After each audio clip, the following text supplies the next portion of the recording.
welcome to another episode of Bears News Network. I'm your host, Mike Anderson, where we talk Chicago Bears news and rumors, man. So if you're a Chicago Bears fan, hit that subscribe button, join the Bears News Network family. It's totally free of charge. Like we said, man, if you subscribe to the channel, we give away things over here. So this week, last winner was DJ Flat 98. So DJ, please reach out to us at Bears News Network at gmail.com. That's Bears News Network at gmail.com. And we'll receive your prize because we have the cup and the towel for you from last week's. Now, we have a new episode this upcoming week, man. We're going to touch it's the Chicago Bears performance with the Minnesota Vikings on the Monday night matchup. And then we're going to talk about another divisional matchup that they have this upcoming Sunday. Fair than that Monday night matchup, no doubt about it. It was a tough matchup. And man, when you look at Caleb Williams' numbers, when you go back and you look at the numbers that he put up in this game, some may say he did pretty good, man. When you look at 21 of 35 attempts, 210 passing yards, 2 touchdowns total, one of them being a rushing touchdown, 58 rushing yards, and then he finished with an 86.6 QBR rating. When you look at those numbers, we say, hey, he didn't have a bad game, man. He didn't have a bad game. But when you go back and you look at that game in depth, and if you just watching it, us as Bears fans from the Bears perspective, we can see that Caleb Williams left a lot out there on the field as well as Ben Johnson did. We can see that Caleb, even though he didn't make no bad decisions and he didn't turn the ball over, only took 2 sacks in that game as well. But you can just see that him and Ben Johnson are still trying to get on the same page. Like I told you guys, this is going to take some time. It's not going to be easy. So they still need to be able to see the game at the same lens as right. And right now, you can tell that Edwin's getting there. It's most definitely a better operation than it was in previous years. You can see from last year's regime, but it's still quite not there. Ben Johnson is seeing the game one way, and Caleb Williams is not quite seeing it the same way that Ben Johnson is. But like we said, it's going to take time because this is a new language, new everything. This guy has had different multiple head coaches and different multiple offensive coordinators just in his first year alone, going into his second year. So trying to learn a whole new language, learning checks, motions, all that's going to take time in this Ben Johnson offense. I know we all want to see results quick, but like I told you guys, man, you have to be patient because this is basically his rookie year. We're trying to get a lot of the old habits and ways up out of Caleb Williams. So you have to give it. But when you look at the game, like I said, it was still a lot left out there. When you look at the defense, granted, we was without our 3 defensive stars. We didn't have Jalen Johnson out there. We did not have TJ Edwards, and we did not have Kyler Gordon. But the defense still did very well, I want to say. Even though they collapsed in the fourth quarter and gave up 2 scores, I still think throughout the first 3 quarters, they held up the best way that they could with who Jalen Johnson, TJ Edwards, and Kyler Gordon. The defense still finished with 3 sacks, 1 interception with a pick six by Wright. They forced 7 3-and-outs and gave up 2 TDs in the fourth quarter was the biggest thing. But them forced 7 3-and-outs, we couldn't capitalize on the offensive side of the ball off those stops that the defenses was getting. And the defense had 5 straight 3-and-outs, man, and we could not capitalize on an offensive scale at all. And I said with Kevin O'Connell being the head coach that he is and the experience that he has with Ben Johnson, this been O'Connell being the QB receiver, we just felt like I knew that we had to put up some kind of points in order to win that game because it's just a matter of the time before what happens. So, man, when you go back and you look at the schedule, though, like I said, when we go back and we look at the schedule, still a tough schedule ahead for us.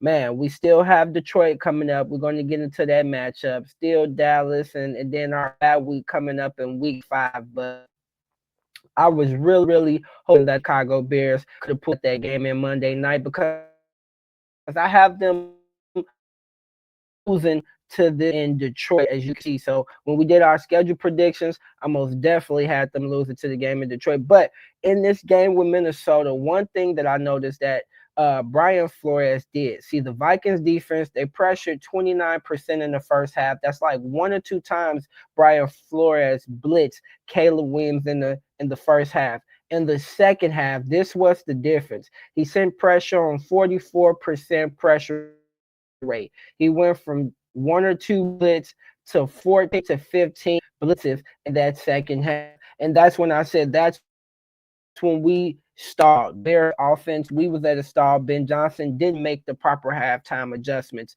as far as being able to capitalize off those defensive 3-and-outs that we was getting, and then not making the halftime adjustments as well as not being able to put up points was a big thing for us as well in that loss. But as you know, this is Ben Johnson's first time being a head coach as well. So he's still learning as time may go on. And he said that himself, he got hard on himself as well in this press conference. He said, he needs to make some adjustments. He needs to be better with doing certain things. And then Caleb Williams as well, his decision wasn't quite bad, but it was things that's out on the field with those big time play opportunities that he had that he didn't take advantage of. And that's the thing where we're trying to see with Caleb Williams' development to get to that level where you take advantage of those big plays, whether he feels comfortable or not enough right now, but he needs Ben Johnson and him needs to get on the same page so they can see the field the same way. Now, like I said, we can blame whoever we want to on the loss, but who do you guys blame for the loss? I know Ben Johnson and Caleb Williams both put the loss on them. I feel like Caleb Williams, neither one is necessarily responsible, I'll say, for the loss. It goes hand in hand because quarterback and offensive coordinator relationship needs to be on the same page. And you can see that Caleb left a lot out there. That's why I say it was on him to take advantage of those opportunities. And then Ben Johnson not to make the halftime adjustment that Brian Flores made with the pressure rate that we brought out. Him only bringing pressure rate 29% to the 44% is. So let me know who is blame for the loss. I want to hear from y'all. Now, we had the Minnesota the first. We have another divisional opponent coming up, which is the Detroit Lions. Now, after them coming off their loss of the first week to the Green Bay Packers, so now they're hungry for a win. So you have two hungry teams for a win. And as you guys know, we released our schedule predictions for this year. I have them here. Man, they're hungry for a win. I think you know your score predictions. Best score predictions win a prize. So let us hear your score predictions. The Chicago Bears, I don't see them pulling this one quite out, man. I got score prediction 27-24. The Detroit Lions way. I got it going that way, man, for the Detroit Lions. So, man, but hey, let us know. Like I said, we want to hear from you guys. I just think that Detroit has too much talent on the roster right now, and they're still just ahead of the Chicago Bears. And I think week one is really going to wake them up. And plus, they're at home in Detroit. Now, maybe Chicago, I may felt another kind of ways and probably went in the Chicago Bears direction, but just due to the fact that they lost last week to the Green Bay Packers. And then they're the big juggernauts that everyone is looking at to be in this NFC North division. So I just feel like they're going to be hungry and thirsty for a win. And with them being at home, I just feel like able to pull out the win. But like we said, man, we do want to hear from you guys. Let us know who wins this game fair and square. Best responses, best score prediction wins a prize. We got one new one coming up this week, so be on the lookout for that. So, like we said, who will win in this Bears versus Lions? After that, we will announce what prize we'll be giving away for this upcoming week. So, Don't forget to be on the lookout for that. So, like me and Cootie always say, bear down and be safe, Chicago.